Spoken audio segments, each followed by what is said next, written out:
Yo, what's going on, YouTube?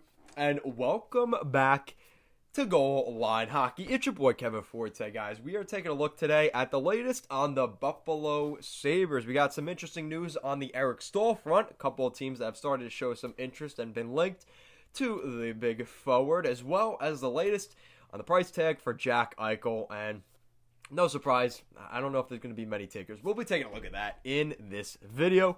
If you guys like what we're doing here at Goal Line Hockey and want to see the latest news around the NHL, make sure to give this video a big thumbs up and an even bigger subscribe down below. And let's take a look at the Buffalo Sabres heading into the trade deadline. So we're getting some updates out of Buffalo. So we're going to start things off with kind of the silly news. I mean, it was thrown out there, but I think it's probably a joke. So according to Renaud Lavoie, if the Sabres trade Jack Eichel, they want at least 4 pieces that are first-round picks or players that were first-rounders. So everybody's been making jokes, especially me as an Islander fan. It was funny to make the joke. So basically, we could trade Anthony Beauvillier, Josh Ho-Sang, Michael Staal, and Kiefer Bellows. So those are 4 former first-round picks for Jack Eichel, right? Hey, there you go. Right? Oh, that's not enough? But I thought you wanted 4 former first-round picks. Okay, fine. So we'll trade you the 2021 first-round pick, Kiefer Bellows, Michael Staal, and Josh Ho-Sang. How about that? You don't have to get Beauvillier. You could get our first round this year, right? That's fair. Yeah, obviously, I think there's a little bit of joking going on in this, but that could be the price tag.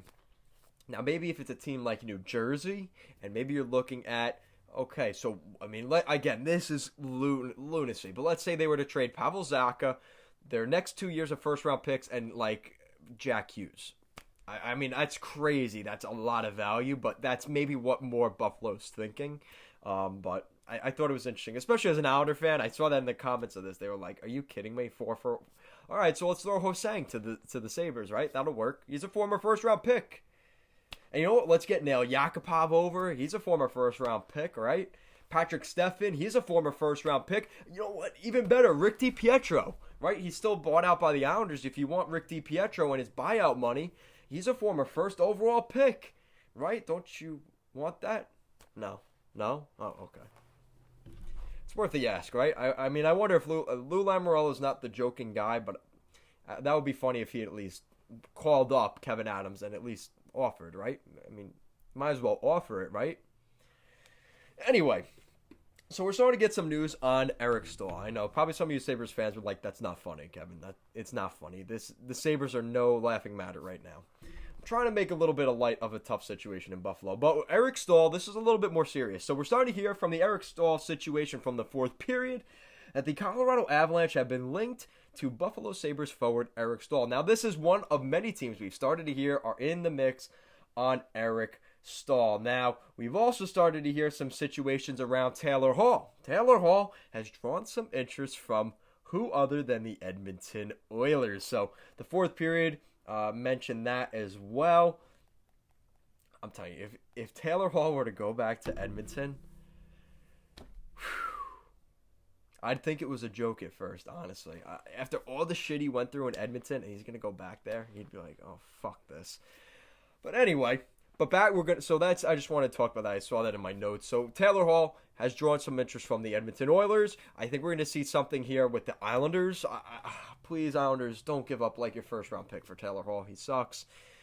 But we could see that happen. I think Taylor Hall will generate some interest. But back to Eric Staal. So the Colorado Avalanche have been linked.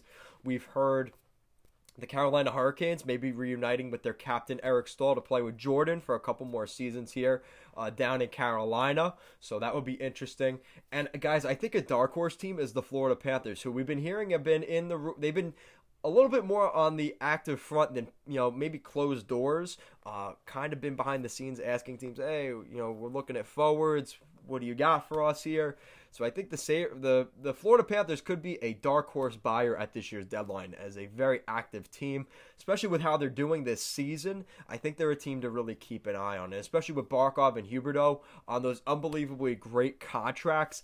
I think the Florida Panthers see themselves here in maybe a tight window here with Joel Quenneville and Chris Driedger. They could maybe do something here in Florida this year. So don't be surprised if the Panthers go big game hunting potentially at this year's deadline. And I think Eric Staal would be a nice fit. I think we're going to start hearing those links over the next couple weeks. But really the two front runners seem to be the Carolina Hurricanes and right now potentially even the Colorado Avalanche, who obviously could use a little bit more depth down the middle. I like Tyson Yost down the middle on the third line, but again, they're on a cup run here, so maybe the Avs look to add a little bit of depth. And they have the salary cap space, so I think they could do that.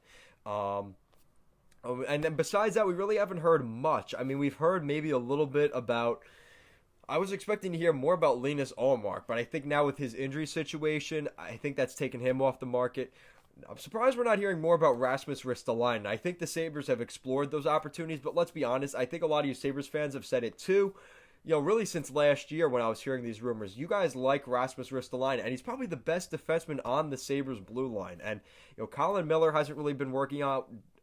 I hate to talk about Rasmus Dahlin and his situation with the Sabres. He's really struggled. So Ristolainen seems to be the real rock on the blue line for the Buffalo Sabres. So again, I question more because his contract, it's not going to expire this summer, but in the summer of 2022, he is an unrestricted free agent. And if things continue in the hellfire that is the Buffalo Sabres, is it better to trade him this summer or this trade deadline, and the team that's acquiring him gets 2 runs with this, with him being a player, and they could get more assets for him, or do you trade him next summer when he's going to lose value as a rental? So I don't know. This is something that I think could be thrown in the air. I'm just surprised we're not hearing more about it. Maybe the Sabres are talking conversations about an extension with Ristolainen this summer.